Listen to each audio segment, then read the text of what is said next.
일본형으로 딱 붙여가지고 소리가 나는 사고가 난 행위는 강원도 육지군 소속 임차인으로 30년 가까이 나간 임수로 파악됐습니다.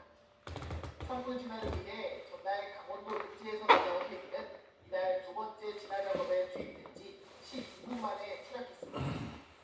40년 넘게 헬기를 본 베테랑이었던 A씨는 항상 힘든 내색 없이 안전한 비행을 강조해 동료들에게 신망받던 조종사였던 것으로 전해졌습니다. 하지만 강한 바람에 연기까지 심했던 탓에 유난히 쉽지 않았을 거란 추측이 나옵니다.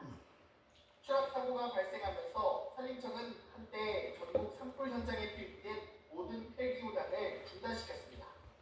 하지만 산불이 다시 확산세를 보이자 해당 기종에 대한 자체 안전점검을 거쳐 3시간여 만에 헬기 운항을 재개했습니다. 연합뉴스TV 현은입니다.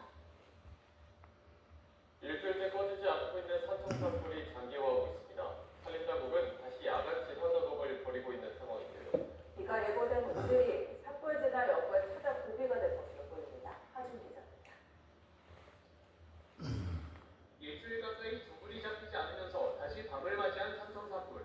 진화 헬기는 모두 철수했고 진화 차량과 인력은 인가와 인접한 곳에서 불길 확산 차단에 주력하고 있습니다. 매일같이 수십 대의 진화 헬기와 산불 지연제, 수천 명 규모의 인력으로 폭력전을 펼쳤지만 바람을 먹이 삼아 거대해진 화마를 잡기엔 역부족입니다. 특히 장기화한 산불로 진화대원들은 물론 대피 주민들도 모두 지쳐가고 있는 상황. 당국은 27일 예고된 5mm가량의 비가 내리기 전에 최대한 두 불을 잡겠다는 목표입니다.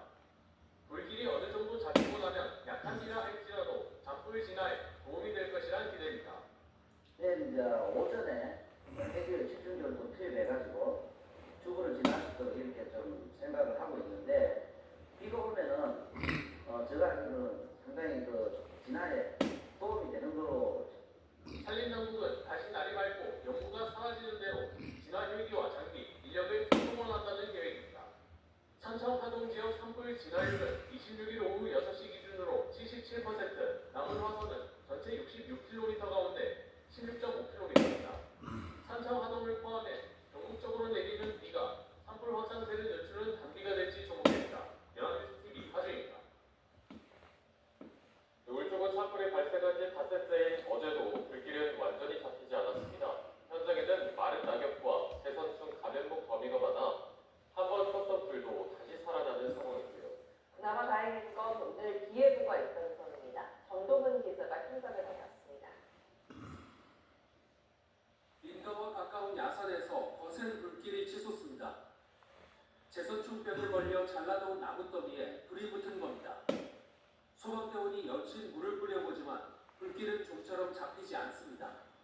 소나무 재선충 나무 때문에 지금 불이 확산이 많이 되는 것 같습니다. 소나무 재선충 나무를 감염된 거 다 자르고 해가지고 덮어놓은 거다 보니까 거의 휘발유라고 생각하면 되죠. 불길이 쉽게 재확산되는 이유는 산에 타기 쉬운 곳이 너무 많기 때문입니다. 직접 올라가본 대운산 산불 현장.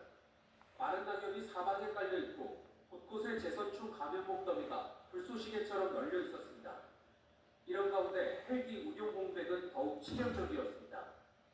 26일 낮 12시 51분쯤 경북 의성 산불을 진화하던 헬기 한 대가 추락했고 이에 따라 울산 지역도 오후 3시 30분까지 헬기 투입이 중단됐습니다.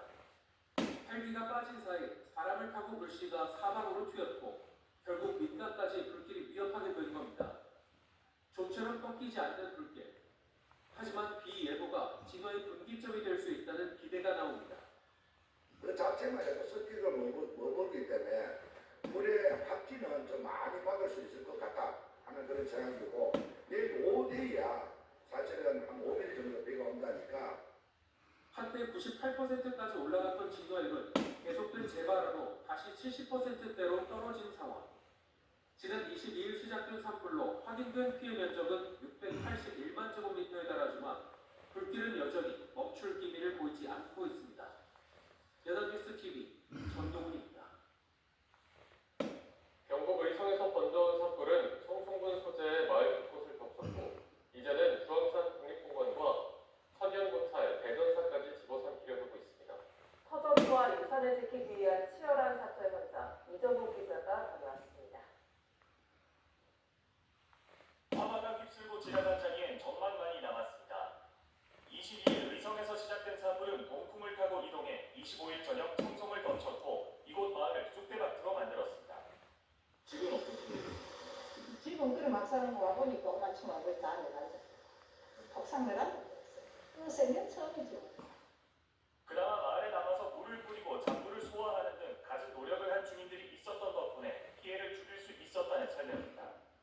그럼에도 불구하고 이 마을에서는 안타까운 인명피해가 발생했습니다. 마을 주민 60대 여성 A씨가 본인의 사과밭에서 나와 피신하던 중 불의의 교통사고로 물길을 피하지 못하고 참변을 당한 겁니다.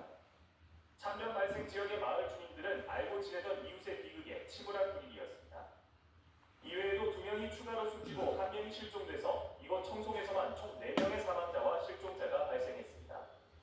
이후 불길은 바람을 타고 동쪽으로 번져 주황산의 얼굴과도 같은 천년고찰 대전사를 위협했습니다. 당국은 이동이 어려운 문화재는 방역부로 감싸고 이동이 가능한 문화재는 조기에 이송하는 등 혹시 모를 상황에 대비했습니다. 하지만 지상 진화 인력이 쉽게 접근할 수 없을 만큼 산세가 험해 진화를 어렵게 만들고 있습니다. 때문에 진화 헬기의 역할이 중요한데 앞서 발생한 의성 헬기 추락 사고로 인해 그나마 있던 한 대의 진화 헬기마저 운영이 한동안 중단돼 진화를 더 더디게 만들었습니다. 산림청은 주요 시설물 주변에 산불 확산 지연제를 살포해 산불 확산을 저지할 계획이라고 밝혔습니다. 연합뉴스TV 이정우입니다. 이렇게 영남 지역의 산불이 확산하면서 문화유산 보호에도 비상이 걸렸습니다. 세계유산 사찰의 불상과 고령, 등 소중한 유산들이 긴급 대피에 나섰는데요. 불에 가로막혀 우회하는 등 현장에서는 어려운